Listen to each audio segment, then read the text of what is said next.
जल्दी कुछ करके मेरे बाबू को बाहर निकालो ना। रुको हाथी, हम कुछ उपाय सोचते हैं तुम्हारे बाबू हाथी को इस कुएं में से निकालने के लिए। अरे लेकिन हम इतने बड़े हाथी को कुएं में से बाहर निकालेंगे कैसे? बुलडोजर लाना पड़ेगा तब निकलेगा वो छोटा हाथी। यहाँ कहाँ से बुलडोजर लाएगा तू? अरे जल्दी कुछ करो ना इंसानों और मुझे निकालो कुएं में से। रुको मैं किसी का बुलडोजर चुरा कर लाता हूँ। मम्मी बाबू तो चला गया बुलडोजर लाने, अब हम क्या करें? इंतजार करेंगे और क्या करेंगे?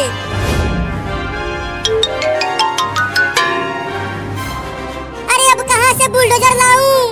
यहाँ आसपास तो कुछ भी नहीं दिख रहा है।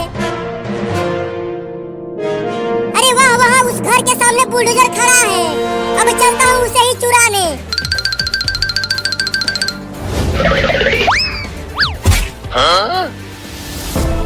चल उतर बुलडोजर पर से चोर कहीं का, नहीं तो गोली मार दूंगा तुझे। चल उतर नीचे। नहीं नहीं, गोली मत मारना, उतरता हूँ। तू मेरा बुलडोजर चुरा रहा था चोर कहीं का। नहीं नहीं, मैं चोर नहीं हूँ। मैं तो बस कुछ देर के लिए तुम्हारा बुलडोजर लेने आया था। चल दोनों हाथ ऊपर कर अपना, नहीं तो गोली मार दूंगा तुझे। ठीक है करता हूँ, लेकिन मैं चोर नहीं हूँ। चल चोर कहीं का, मैं तुझे मगरमच्छ को खिला दूंगा। क्या? मेरा मगरमच्छ 3 दिनों से भूखा है, तुझे एक ही बार में खा जाएगा वो। नहीं नहीं, मैं तो बस एक हाथी के बच्चे को बचाने के लिए तुम्हारा बुलडोजर चुराने के लिए आया था। वो छोटा हाथी एक कुएं में गिर गया है। झूठ बोलता है, चल उधर चल। मगरमच्छ का खाना बनना है तुझे आज। छोड़ दो ना मुझे। चल कमीना चोर। मम्मी मम्मी, क्या अब मैं मर जाऊंगा? नहीं नहीं बाबू, तुझे कुछ नहीं होगा। एक इंसान गया है बुलडोजर लाने तुम्हें बचाने के लिए। मम्मी इतना देर हो गया और अभी तक बाबू नहीं आया। आ जाएगा, थोड़ी देर और इंतजार कर लो। अरे इंसानों, कुछ भी करके मेरे बाबू को कुएं में से बाहर निकाल दो ना। मम्मी मैं जा रही हूँ बाबू को ढूंढ कर लाने। जल्दी से चले आना, देर मत लगाना। ठीक है मम्मी। तुम चिंता मत करो हाथी, हम जल्दी ही तुम्हारे बाबू को कुएं में से निकाल देंगे।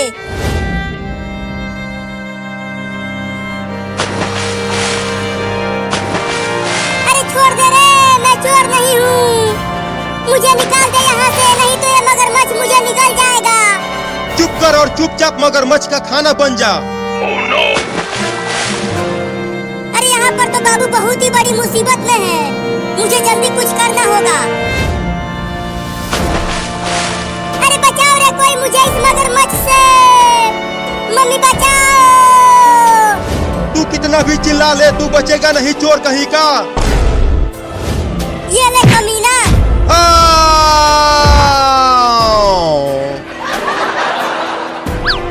बाबू मैं आ गई, अब मैं तुम्हें बचा लूंगी उस मगरमच्छ से। अरे तो बचाओ जल्दी, ये मगरमच्छ मुझे खाने के लिए उतावला होता जा रहा है। बाबू मैं मगरमच्छ को तालाब के किनारे बुलाती हूँ, तब तक तुम रस्सी काट कर बाहर आ जाना। ठीक है तो जल्दी करो। अबे वो मगरमच्छ यहाँ देख, आकर खा ले मुझे, देख मैं यहाँ पर हूँ। अब जल्दी से रस्सी को दांत से काट कर भाग बाबू। जल्दी जल्दी तालाब से बाहर निकल बाबू, मगरमच्छ जा रहा है तुम्हारे पास।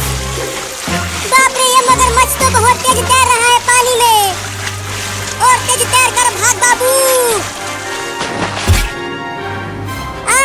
अब आके खा ले मुझे।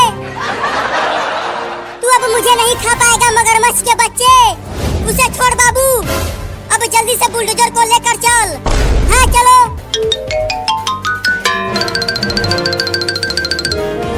मम्मी मैं डूब गया। अरे मेरा बाबू डूब गया, मेरा बाबू डूब गया, बचाओ उसे। अरे कोई तो बचा लो रे उसे। हट जाओ कुएं के पास से, मैं बुलडोजर लेकर आ गया।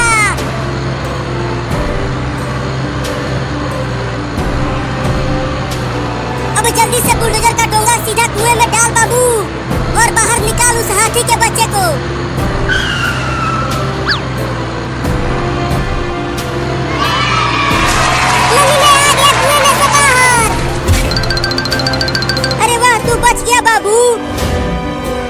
धन्यवाद तुम सबका इंसानों।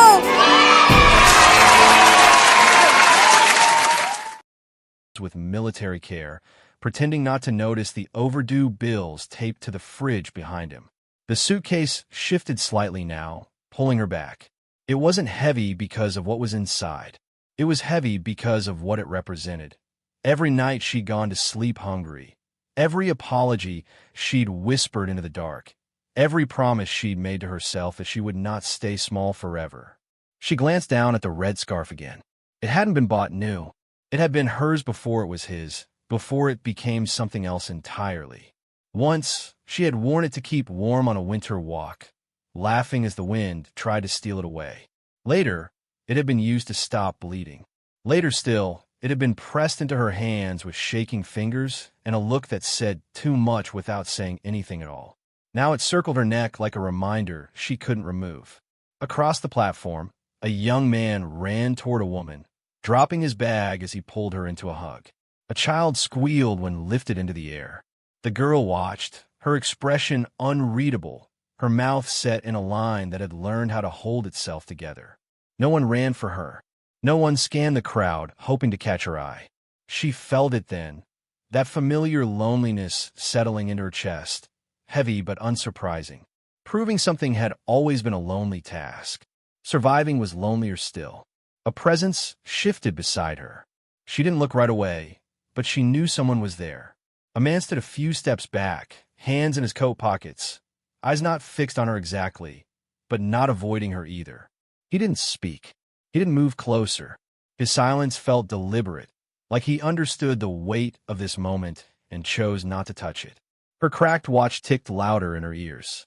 She lifted her wrist again, remembering how she'd dropped it years ago while rushing to catch a bus after school, afraid of being late, because being late had consequences then. It still worked. Somehow so, but did she? The conductor called out again. Last boarding. She took one step forward, then another. Then she stopped. The man met her eyes briefly and offered a small, uncertain smile. Nothing warm, nothing cruel. Just human. Her lips twitched, as if to return it. As if to say goodbye, or maybe hello, but the words didn't come. And for one suspended second, she stood there between staying and leaving, unsure which choice would hurt less. Rain began without warning, thin at first, then harder, needling the concrete, darkening the ground and spreading stains. The sound slipped into the station through open sides and broken seals, a low hiss beneath the engines and voices. She felt it before she saw it. The shift in air, the cold dampness settling against her skin like a second thought she hadn't asked for. The man stepped closer, just enough for her to notice the worn edges of his shoes. The soles were thinning, heels uneven, as if he walked more than he rested.